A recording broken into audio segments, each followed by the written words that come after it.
150 ming жылда жер шары 9 апатка учураган экен да, 9 апатка.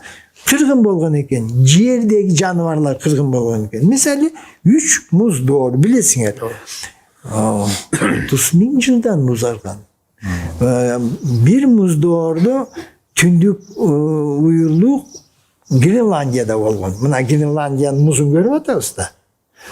Ошондо Европа континентин муз 2 километр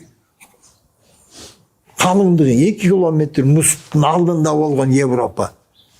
Ушундай доор болгон. Андан тышкары Мексикада азыр илимпоздор аныктады. Чоң чуңкур бар экен, тегерек 3 километр диаметри. Астероид жер менен кагышкан экен. Жер огунан чыгып bir жылдын ичинде анан кайта өзүнүн огуна келген экен да. Ошондо 90% жандуунун баары кырылган экен. Индонезияда Тобо деген жанар тоо бар. Азыр да бар. Ошол атканда 1 жыл токтобой атып турган экен. 1 жылда ошол вулканический пепел деп коет, жанагы эми түтүн аргандай асманга чаң чыкты.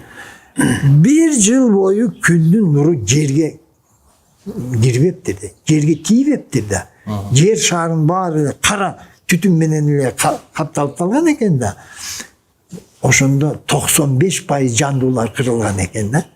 Топон сууну айтып атабыз, окуп атабыз туурабы? Топон суу деп атабыз.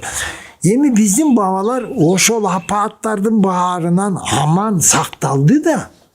Биздин мына бабаларыбыз түптөп тапкан билим касиет бул 150 миң жыл сыноодон өткөн да.